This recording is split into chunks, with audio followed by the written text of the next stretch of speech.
Hello everybody, welcome to my channel. Today we're going to be playing the first game in the Marathon series called Marathon. It was developed by Bungie in the 90s. It was kind of their answer to Doom and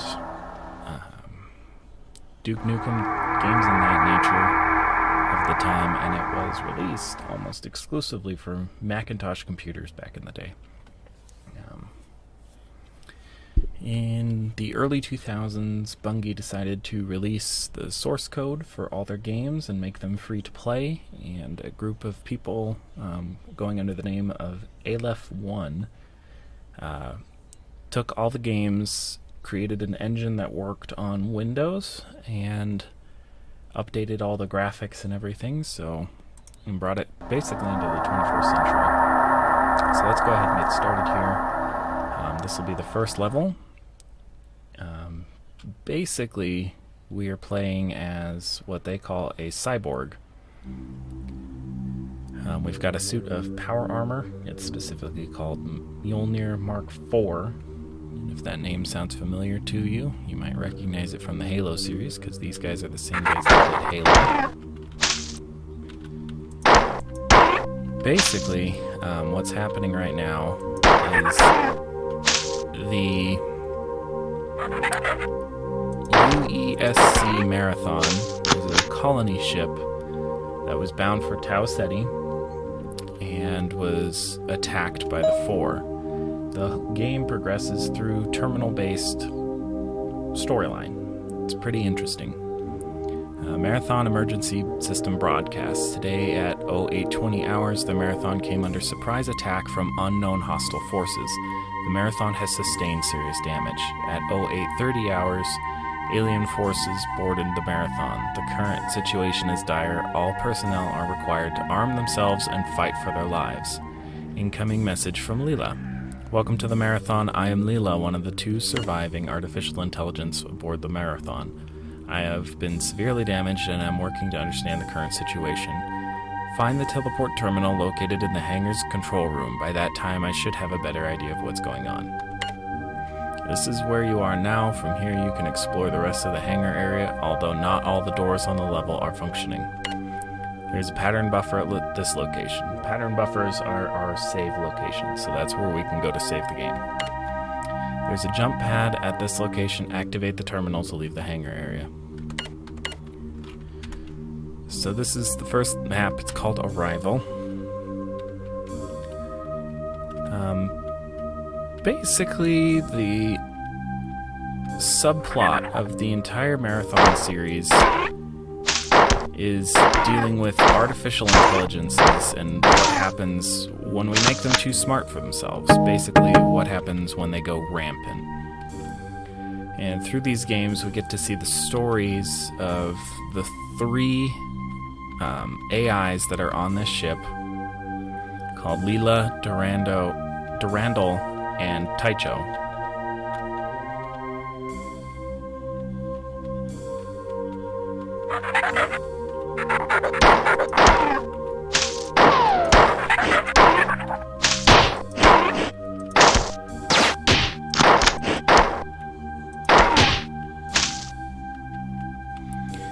Alrighty, so this game exceeded where others of its style didn't, in that it had a lot of platforming elements. You'd have to throw a switch to make something go up and then make it all the way around before it came back down, kind of thing. Or you had to find a switch to raise some pillars and you have to hop across them to go through the stairways or to get to a higher location. So this part of the level is always one of the more difficult because it's dark and it's a maze.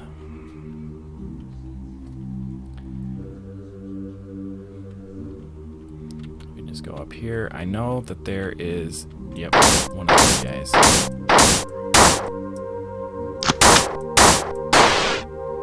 Can't wait till we get something with a little bit more firepower. But this game really broke a lot of boundaries. It was one of the first to experiment with an oxygen meter, which basically there's a couple levels where you are in a full vacuum situation, like you're outside the ship running around, and you have to depend on your oxygen tank and trying to find refill stations.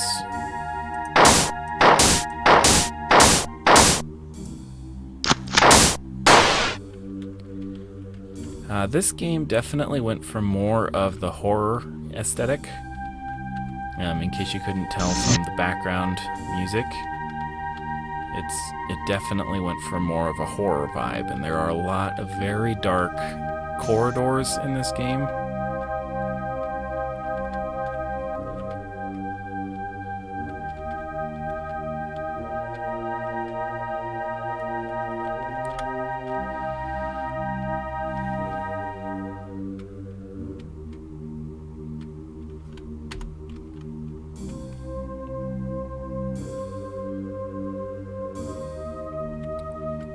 This stupid maze.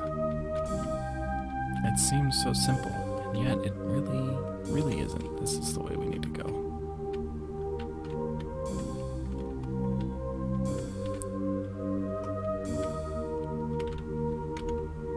Yep, this is where we need to go. Maybe it wasn't. Played this game several times, and this maze always throws me for a loop. We got a recharge station where we can refill our shields.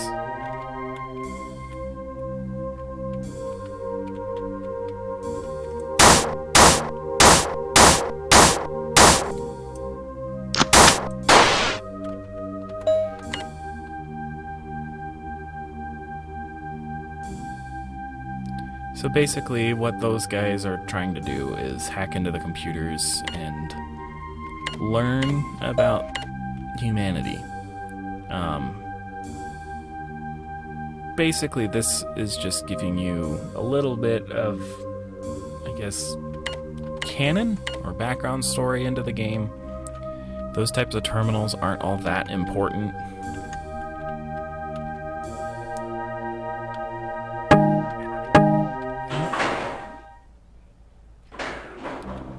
So that's the hangar where we came in. We can't actually access that room.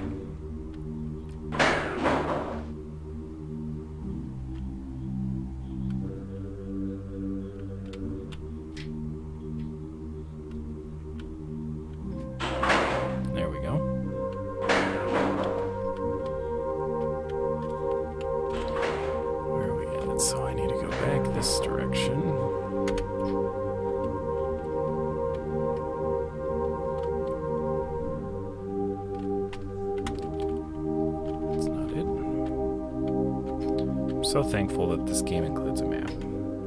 This is where we needed to go.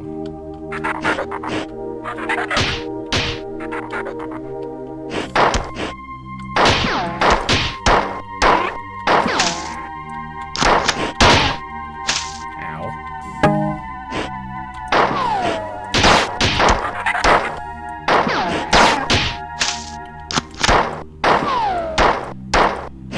As you can see, it's a pretty simple type of game. Basically, you've just got sprites that run around and do little action sequences, and basically they just try to attack you.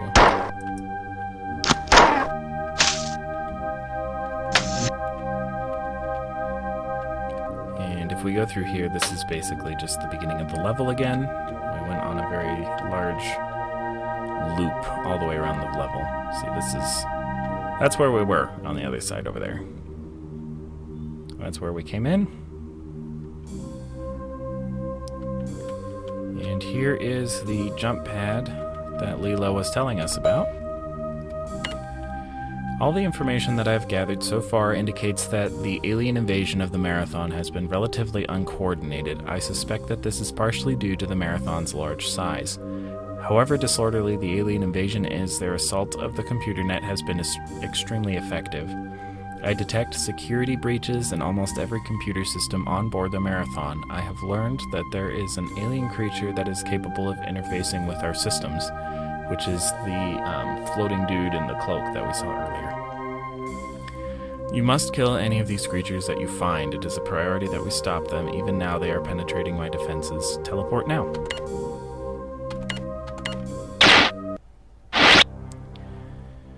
Alrighty.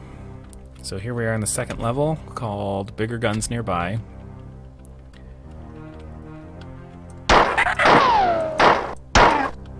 And much like the name suggests, this is where we find our next gun. I am now in contact with a number of colonists planet-side, but their reports on the situation below are conflicting and obviously exaggerated. The primary medium-range radio antenna has been disabled or destroyed, which makes communication extremely difficult. The only thing which seems clear is that the spaceport was obliterated by a low-yield nuclear weapons minutes after low-yield nuclear weapons minutes after the attack on the Marathon began. This I can verify through my own optical instruments. The invaders seem to be more interested in the Marathon than the colony, at least in the short term. The motives behind their unprovoked attack are still unknown, however. This is the computer terminal you are using now. I cannot teleport you out of this section from here, so you will have to leave from another terminal after you find the assault rifle. There's an M75 assault rifle / grenade launcher and ammunition at this location. When firing on the fully automatic setting, this weapon is highly inaccurate, but the grenades hit hard and it's the best we can do right now. Ammunition may be scarce for a while, so be prepared to fall back on your pistol. Here's the terminal you must reach to leave this section. Alien infiltration of this area is high. Proceed with caution. You may find doors blocked or stairways retracted on the way because of the AI in control of these functions is damaged and behaving erratically. End of message. So that gives us a little brief snippet snippet view of what the different AI on the Marathon do. From here we learn that one clearly operates doors and platforms and things like that. Wonder why it says that there is an enemy right on top of me. But that AI is responsible for this platform here, which we're going to have to raise ourselves.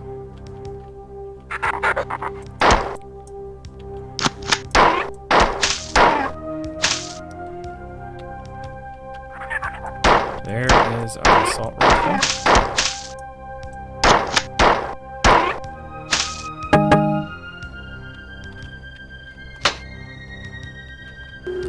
Top off our shields here.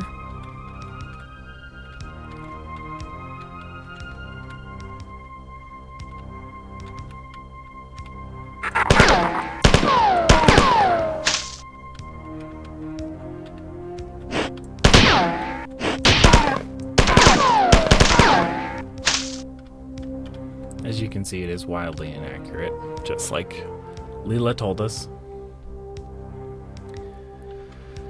I've never really been able to get up there. I know there's a secret, and I know you can do it. I've never really figured out how to do it.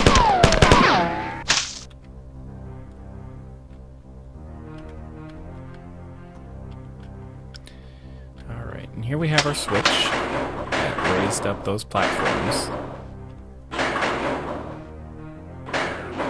So now we can get to that pattern buffer and save. Yeah, see, there's a whole bunch of ammo up there. But there isn't really an obvious way to get up there.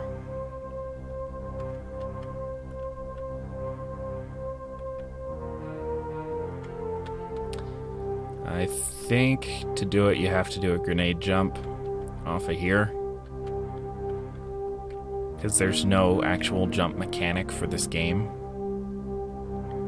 Basically, the only way to actually jump is to shoot a grenade straight into the floor, which I believe forgot to remap the keys. Oh, that's it. Oop. We had it, but I walked back onto that platform. Let's go get some life and try it again. was over here.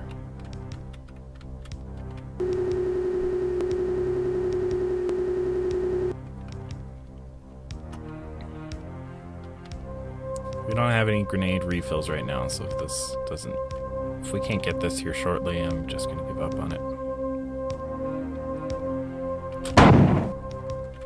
Nope. But that's basically how you would do it. I'm not very good at grenade hopping.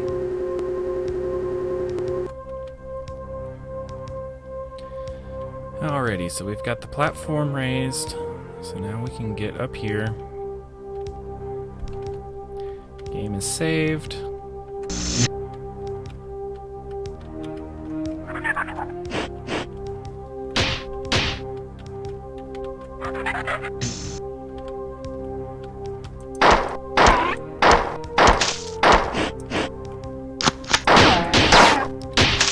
The colors of the enemies, it's directly tied to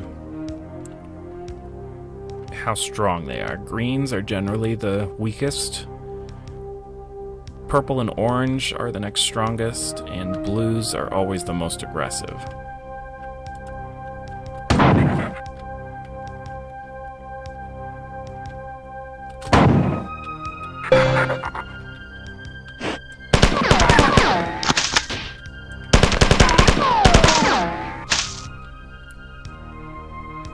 I'm not entirely sure what this power-up does, per se. Besides, make it easier to see.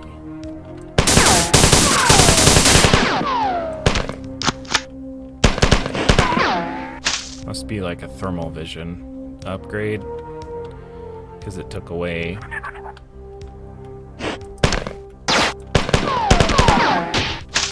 took away a lot of the darkness.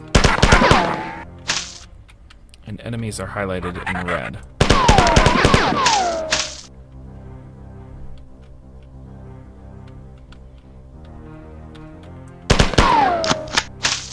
And I don't know how long it lasts. At least biological enemies are highlighted in red.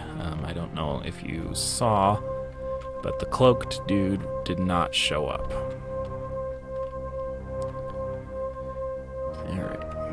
So, Bungie loves to do this. Basically out of one of these. Yep, there they are. They love to reach a certain place.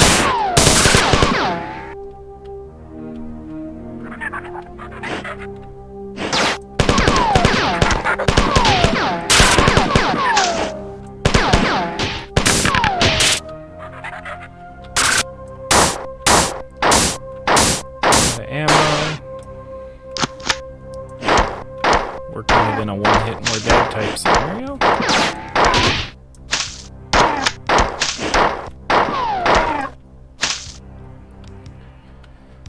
Alright, got all them taken care of.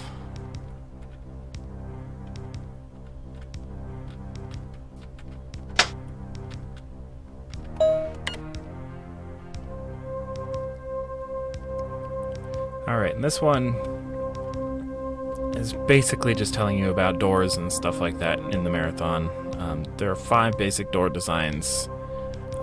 Outer bulkhead doors, airlock doors, inner bulkhead doors, tertiary or inner sealed non-vacuum safe doors, quaternary or inner powered automatic opening doors.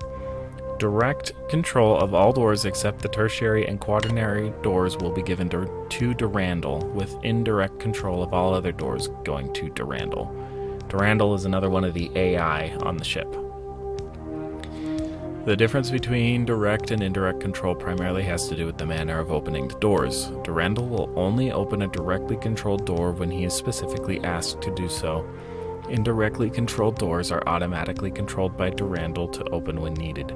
However, due to the expense involved with adding thermal and visual spectrum sensors to the tertiary and quaternary door groups, these doors will be minimally used. The expected savings of not using this extra sensory input is estimated to be 57% of the base cost of the basic inner bulkhead door. The types of doors are all basically the same with some slight variations. The doors in classes 1 and 3 are the same doors, classified separately to distinguish between the level of safety checking required to assure acceptable leakage. Airlock doors are specifically modified to work with manual and remote activation switches. Airlocks are all to be marked with a specific airlock symbol and to be outfitted with an air recharge system. Tertiary and quaternary doors are designed exactly as the bulkhead doors, but are checked coarsely for air leakage. Security breach at this terminal. This is where that guy was.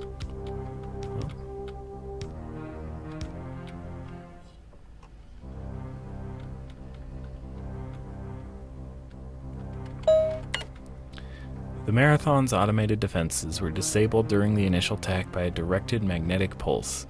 The aliens used the same weapon to disable the Marathon's other two AIs, Durandal and Tycho, and to severely damage myself. Durandal is responsible for controlling the ship's autonomous functions, doors, life support, kitchens, air reprocessors, stairs, and so on. Because he is non-functional, I am working to assume as many of these tasks as possible. Tycho controls the science and engineering network. Now that you are better armed, our first priority is to reactivate the Marathon's defenses under my control so that we may offer some resistance to the aliens. I have built 3 replacement circuit boards for the defense system, but cannot move them from the manufacturing center without assistance. I will now transport you to retrieve the replacement parts, and will give you further instructions when you arrive. So I know in games like Doom, there are a lot of keycard hunting quests, and this game is no exception. Keycards are replaced by circuit boards and uplink chips and things like that, and you do a lot of switch hunting to open doors. The Marathon's automatic manufacturing systems have finished making replacement circuits. There are 3 circuits, each should be in its manufacturing holding chamber. With luck, the alien viruses have not infiltrated the manufacturing systems, but even if they had, I would have no way of knowing. The attacks on my systems are growing steady. If the counterattack is not available to remove some of the computer infiltrators, then I will eventually succumb. It is absolutely imperative that a counterattack begin as soon as possible. The Marathon is not defenseless, and we can't let it be taken without a fight. This is where the circuit should be. Look in all the receptacle lockers. There's a pattern buffer located next to your current location. I suggest you use it immediately. After you've retrieved the circuits, return to this terminal at this location, and I will transport you to the defense center to install them. So save.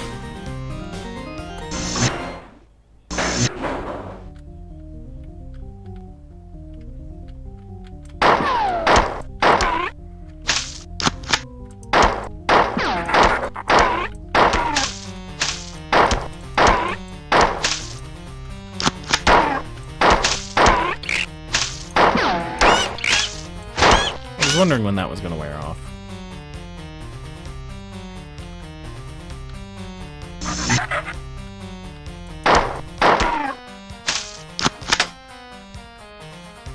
Ah, yes, we've got lights now.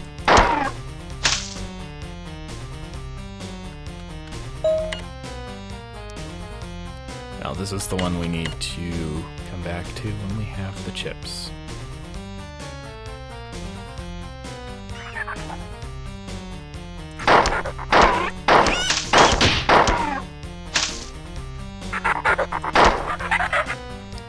I would really like to find a shield recharge.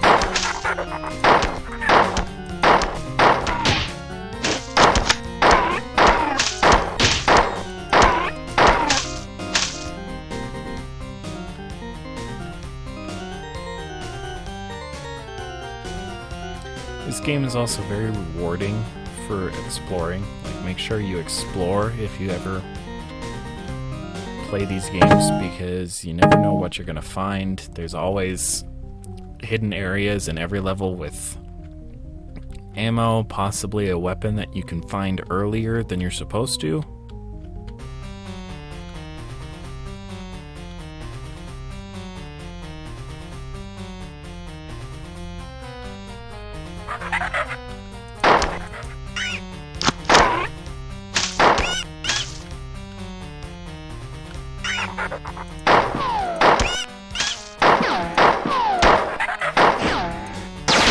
Oh, I walked right into that one.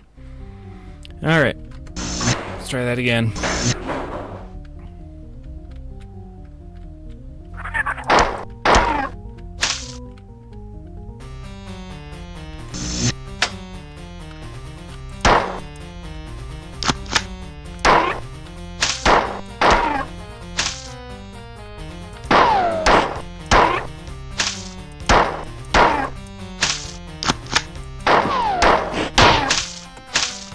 Awesome. And dang it, all. I don't think this level has a shield recharge station. I really don't think it does. It has been a while since I last played it, so I could be wrong.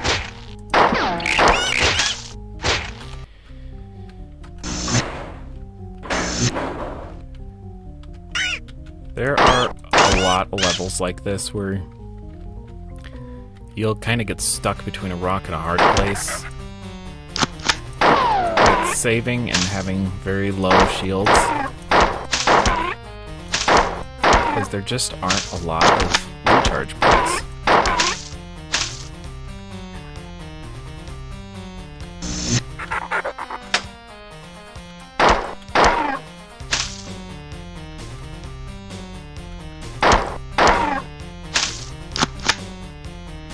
Alright, we're gonna go back down this way because we do need all that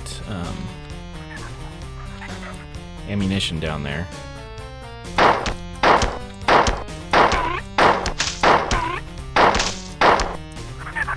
Conservation of ammunition is extremely important in this game. You don't want to waste any ammunition that you don't have.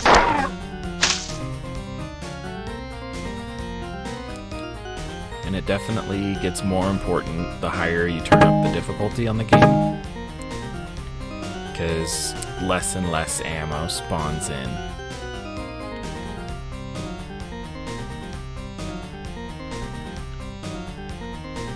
Alright, so those are the storage lockers from the manufacturing plant. Aha! There is one. Finally, let's get some juice.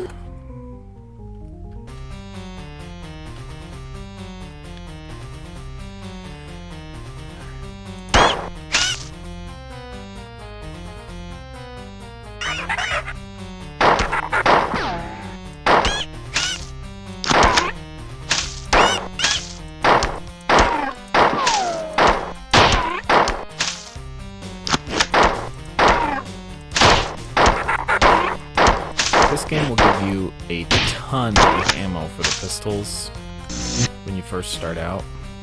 See, those are the uplink chips that we need to grab.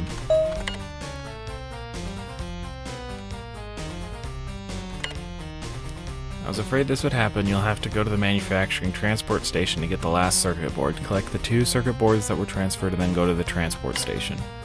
Take this elevator here to access the main processor tunnel. You should find the 3rd chip intact on the transport station. The error was a failure of the final transport conductor. Alright.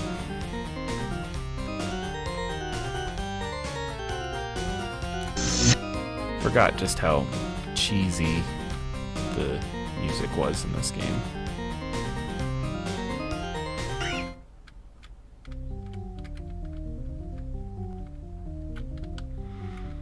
I usually play this game with the background music off just because it's nothing too special.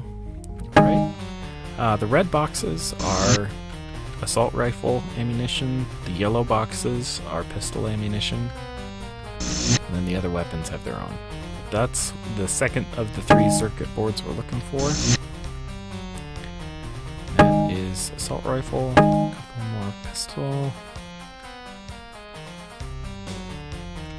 Let's save.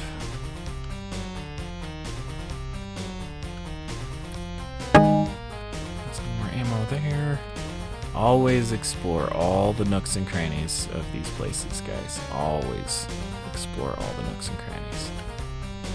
We came in over here.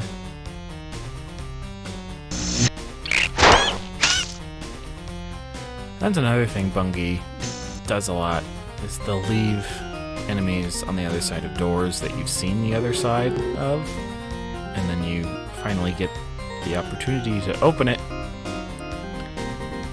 and then there's suddenly an enemy there and they hit you, which is very bad if you are playing with low health, like I was earlier.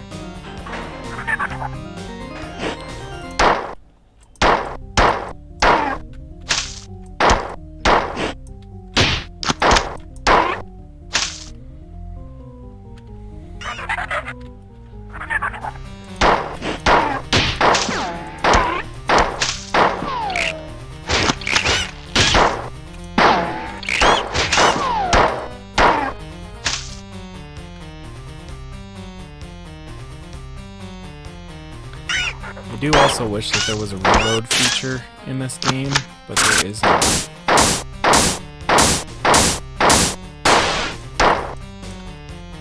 You have to make the tactical decision of if you want to use your last round in the firefight and reload during the firefight, or if you want to waste it to have a fresh magazine when you go into the firefight.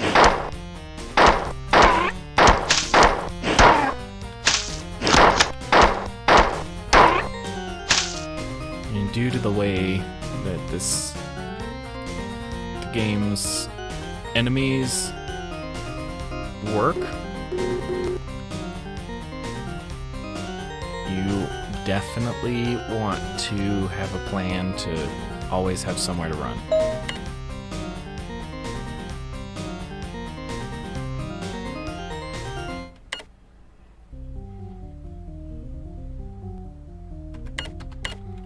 It's just garbled junk. Forget which staircase that operates. I brought it all down.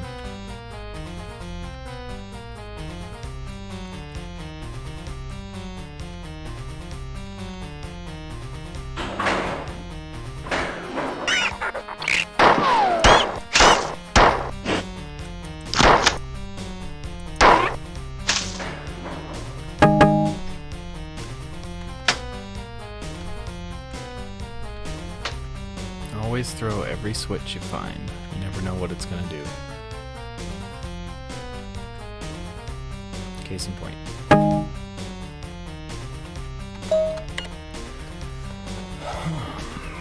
Good job. I have received reports from some human security forces. They agree that the aliens are concentrating on the aft engineering section. I would conjecture that they will try to shut down the Marathon's reactors. Your next mission will be to put the automatic defenses online. I will give you exact information when you arrive. Teleport when ready. Alright. This level... Ooh, I forgot to check the level name for the last one. This one's called Defend This. So the uplink chips that we were finding in the last level, this is where we're going to use them. I have received a preliminary report from some members of the science staff who have finished post-mortem examinations on 3 kinds of aliens. They report that by modern genealogical standards, the different aliens belong to different species. I have been collecting as much information as I can, and I will give you a report shortly. I have established contact with Durandal for the first time since the attack. He seems to have sustained less damage than I had previously suspected. Durandal reports that he has been in communication with the aliens. He says that the aliens behind the invasion call themselves the Four, and that the ones attacking the computer net are called Sfit. but he was reluctant to share the details of his communication, and I kind of understand this. Your mission here is rather simple. You must insert the circuits in the defense control terminals. This is your current location. There is a shield recharge in the access control room. Here is a supply room with a large supply of ammunition and weapons. You should stop in this room. This is the defense control center. Hopefully the new control circuits will work. Place one in the terminal at this location. This is where to place a second one. This is the final location. Good luck. This game does not always walk you through and hold your hand. There are a lot of levels later on that you're just kind of dropped into the map and it says basically good hunting.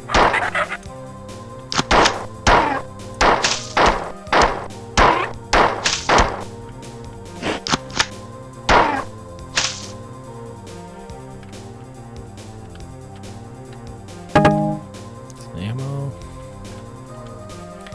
Alright. This one always confused me.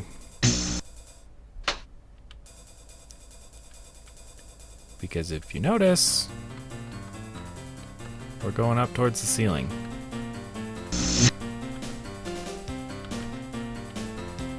And there's a hidden door right there. It took me forever to find that.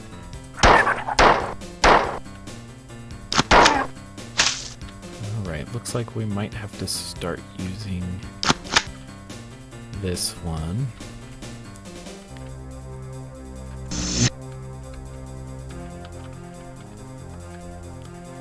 Save at the pattern buffer. And raid the weapons locker.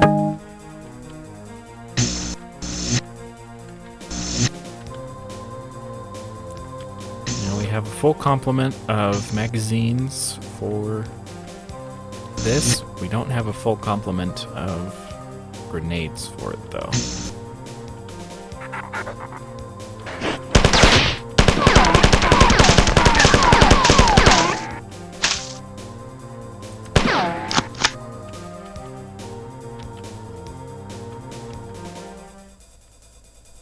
Probably should have gone back and gotten a little bit more shields.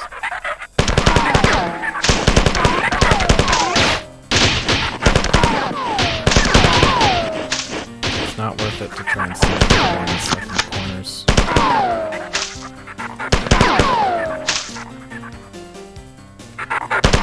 It really doesn't do you any good.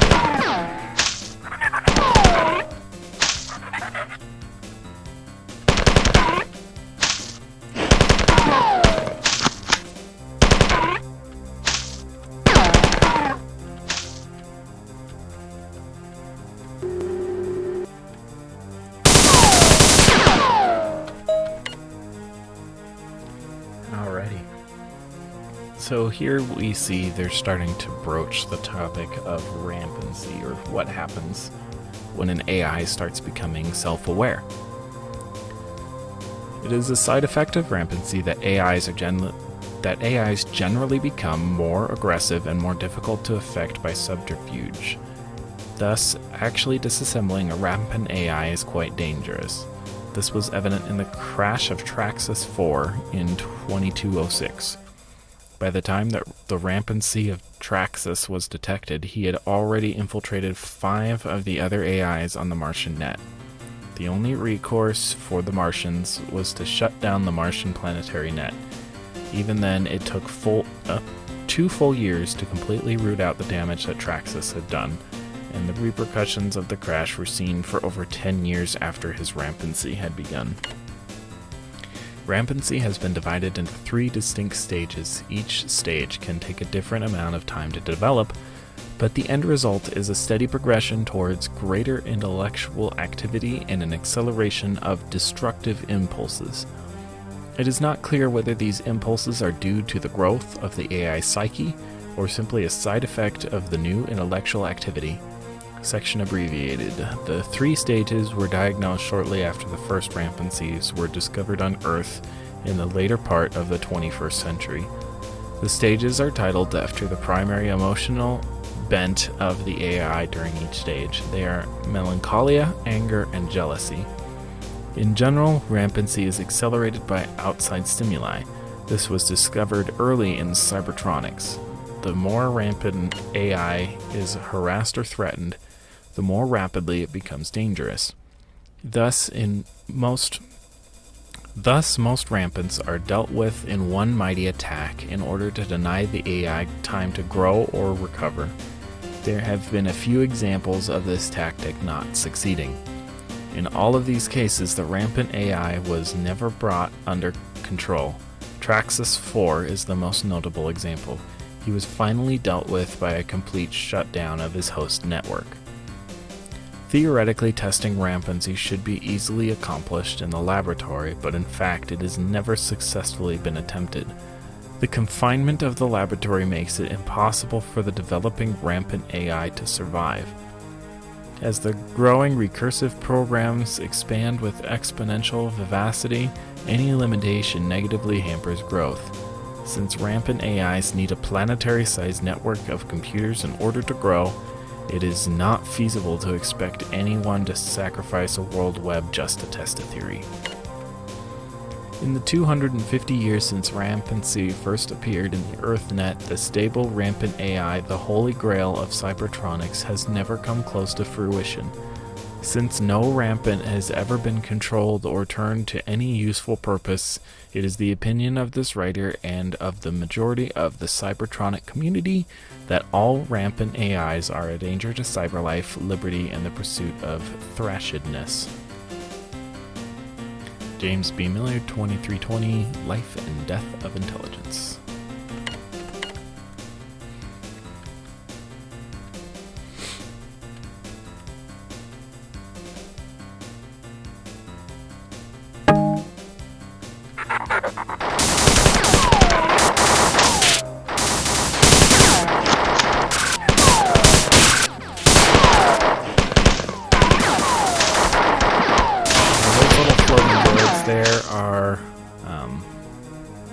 Hello. They're good guys. They are automated defenses of the Marathon. We need to get in here before they decide to, because they can really block the corridor and it's impossible to get in.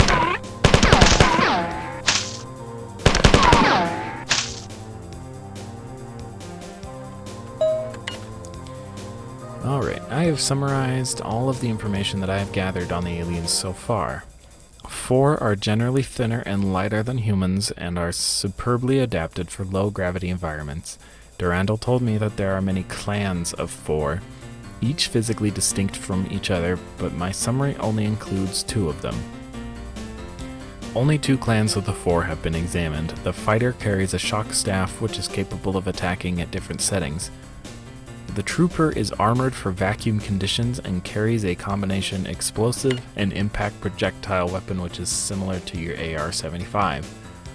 The 4 seem to have enslaved a number of other races. The Hulk is an enormous and rather slow creature, but it is incredibly strong. The science report indicated that it had no body fat and therefore had to be fed often to keep it active. One crew member reported seeing one of these creatures pointing to itself and mumbling Drinial right before it picked Johnny up by the shirt and crushed him against a pillar. The science staff had difficulty finding a good specimen of the SFIT or compiler to autopsy. The only specimen autopsied was completely destroyed, but it was obvious that the compilers are cyborgs of some kind. The biological component of the compiler is so closely linked to the machine that it could never survive without it. The compiler's actual body is very small, resembling closely a mammalian brain, except that the neurons are much finer and far more complex. So now we're learning a little bit about what these enemies are. So those are the SFIT. The guys in the cloaks are SFIT.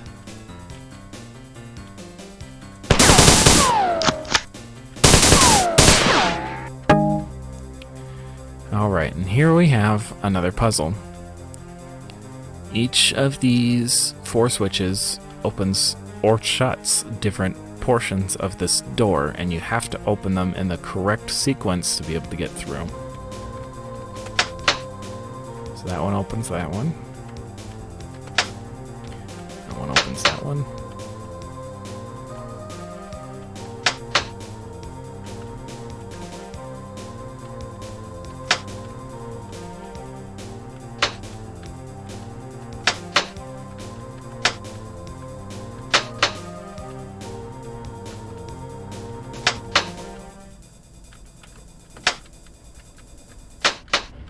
There we go. You'll never be able to get it fully open. At least I never have, but you can get an opening big enough for you to get through.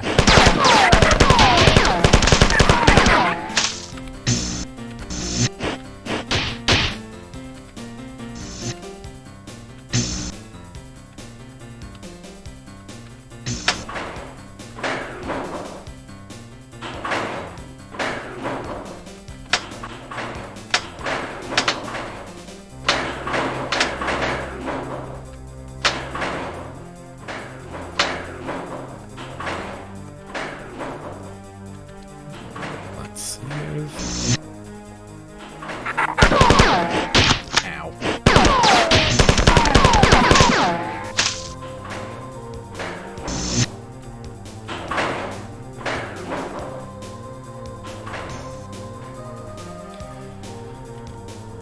In this game, there are a lot of platforming puzzles, just like this one.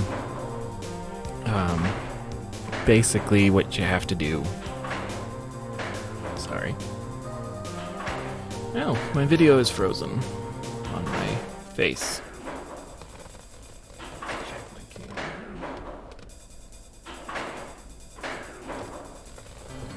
Alright, it appears that my camera has become disconnected.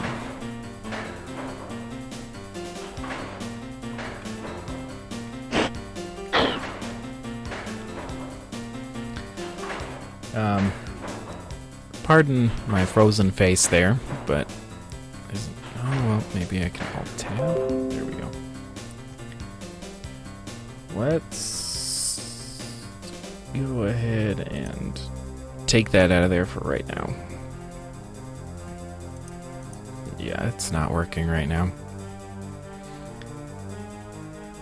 So let's go ahead and go back to the game. We'll finish this up without my face. Maybe? There we go. So we'll just finish this up without my face. But basically, you have to realize in this game that your character falls very slowly. And you can exploit this by running around short obstacles. Of course, now I can't get it.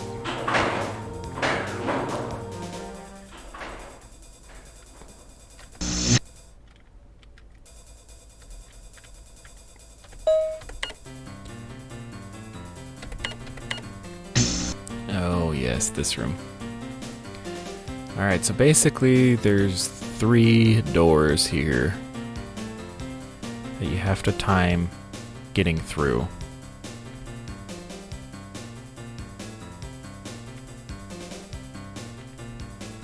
There are little safe spots in the corners, and you can actually see it on the map.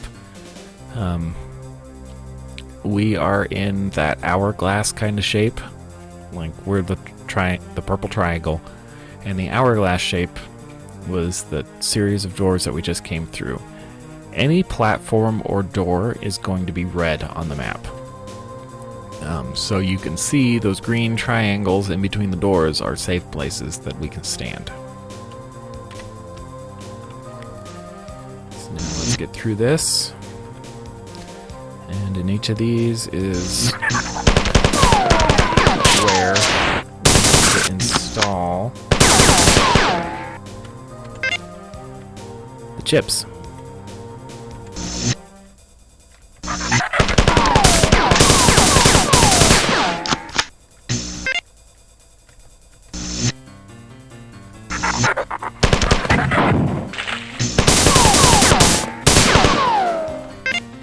Okay, we got our chips installed. Let's go back to that terminal.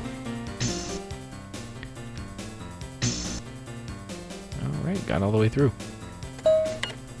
Well done. I have detected defense drones activating all over the ship. Reports from security forces are jubilant. Now the Ford will encounter stiff resistance, and they will have to pay in blood for every move. The colony appears to be under attack. I detected 7 Ford dropships entering the atmosphere only minutes ago. Trajectory analysis indicates that the ships were heading for the outskirts of the colony. Shortly thereafter, I lost communication with the colony. Something has come to my attention. I will inform you after you teleport. Teleport now.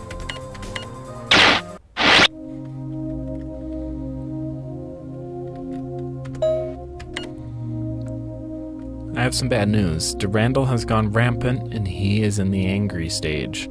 This explains how Durandal was able to communicate with the Four in this fit, while I have not. Theoretically, the Marathon computer net is not big enough to sustain rampant growth for very long.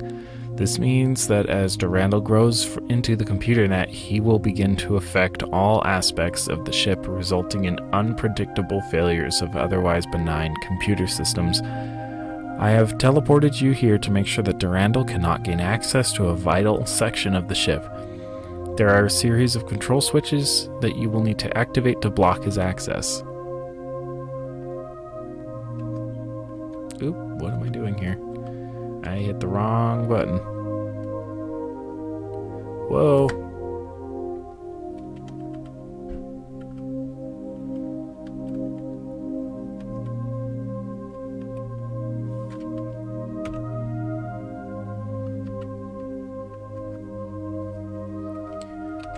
I hit one of the F buttons on accident, and I can't remember which one gets us back, but this is where you are now. Study this map so you can do this quickly. Here's the first of 3 switches that you'll need to activate. Here's the second switch.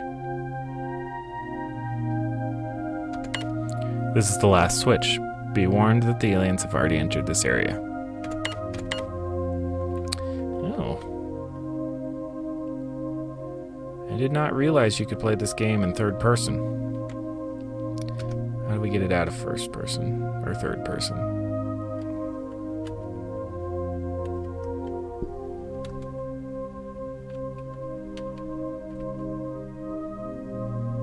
Okay, but we're not back at the resolution that we were before. You can turn on crosshair. Well,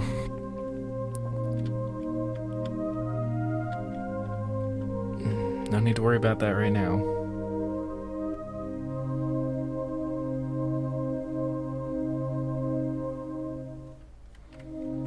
Actually, let me find a pattern buffer and let's get this fixed.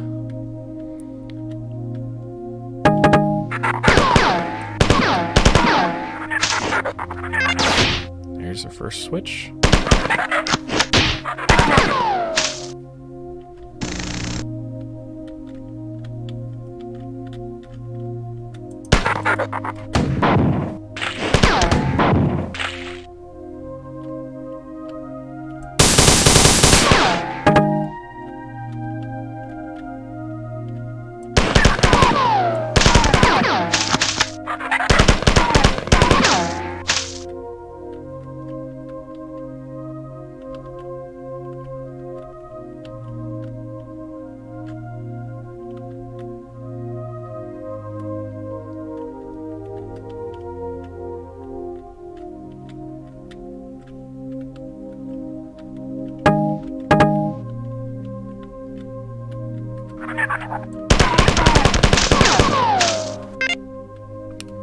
Switch number 2.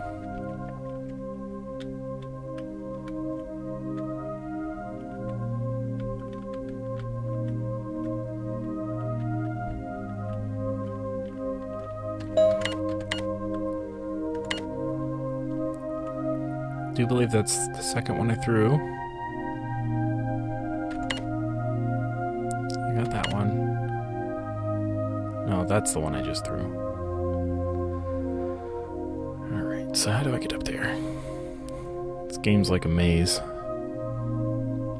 So I need to go to that one. There's stairs there.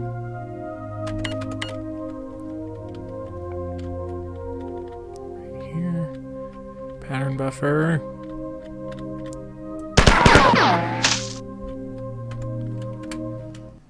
All right.